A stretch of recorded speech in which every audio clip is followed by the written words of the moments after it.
नमस्ते दोस्तों। आज मैं आपके लिए एक ऐसी कहानी लेकर आई हूँ जो आपको बताएगी कि हम सबसे प्रिय विघ्नहर्ता भगवान गणेश का जन्मोत्सव गणेश चतुर्थी क्यों मनाते हैं और उनका विसर्जन क्यों किया जाता है। ये सिर्फ एक त्योहार नहीं बल्कि आस्था, भक्ति और एक अद्भुत कहानी है का प्रतीक है। तो चलिए जानते हैं भगवान गणेश के जन्म और विसर्जन की पौराणिक कथा। बहुत समय पहले की बात है। कैलाश पर्वत पर भगवान शिव और माता पार्वती निवास करते थे। एक दिन माता पार्वती स्नान करने जा रही थी। उन्होंने देखा कि द्वार पर कोई पहरेदार नहीं है। तब माता पार्वती ने अपने शरीर के मैल और चंदन से एक बालक की मूर्ति बनाई। उन्होंने अपनी शक्ति से उसमें प्राण फूंक दिए। वह बालक जीवित हो गया। माता पार्वती ने उसे अपना पुत्र मानकर उसे गले लगाया और कहा, पुत्र, मैं स्नान करने जा रही हूँ, तब तक तुम द्वार पर पहरा दो और किसी को भी अंदर आने की इजाज़त मत देना, चाहे वह कोई भी क्यों ना हो। बालक ने अपनी माता की आज्ञा मान ली और पूरी निष्ठा से द्वार पर पहरा देने लगा। कुछ समय बाद भगवान शिव कैलाश पर्वत पर लौटे। जैसे ही वे महल में प्रवेश करने लगे तो उस बालक ने उन्हें रोक दिया।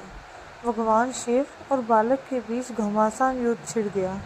भगवान शिव को क्रोध आ गया और उन्होंने अपने त्रिशूल से उस बालक का शीश धड़ से अलग कर दिया।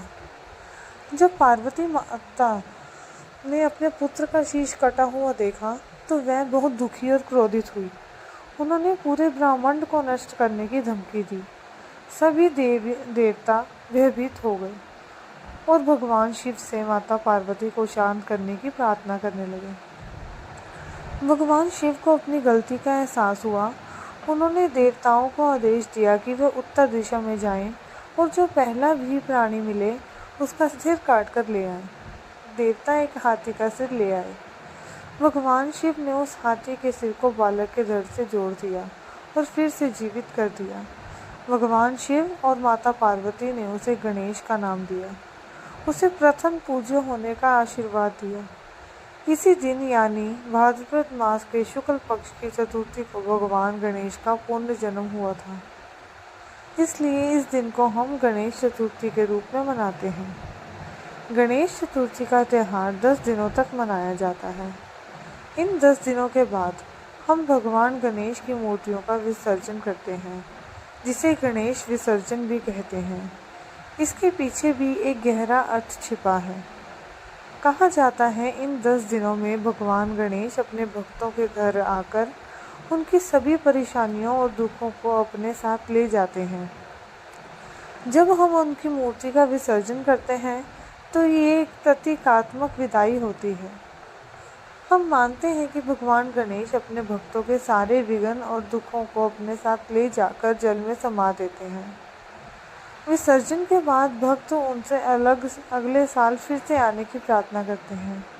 ये एक तरह से जीवन के चक्र को भी दर्शाता है, जिसमें हर शुरुआत का एक अंत होता है, ताकि एक नई शुरुआत हो सके। ये हमें ये भी सिखाता है कि कोई भी चीज़ हमेशा के लिए नहीं रहती। जिस तरह मिट्टी की मूर्ति मिट्टी में मिल जाती है, उसी तरह हमारे अहंकार, क्रोध और नकारात्मक विचार भी जीवन के प्रवाह में घुल जाते हैं।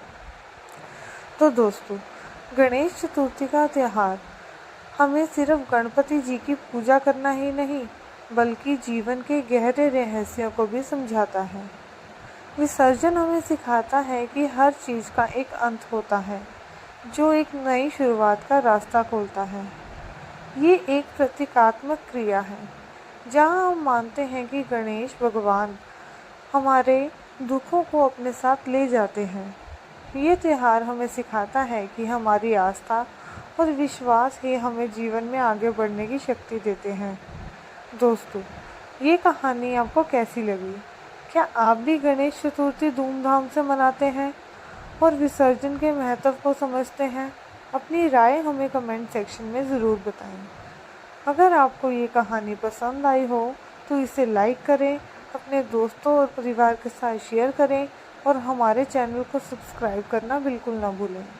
हम आपके लिए ऐसी ही और भी पौराणिक और प्रेरणादायक कहानियाँ लाते रहेंगे। आपके प्यार और समर्थन के लिए धन्यवाद।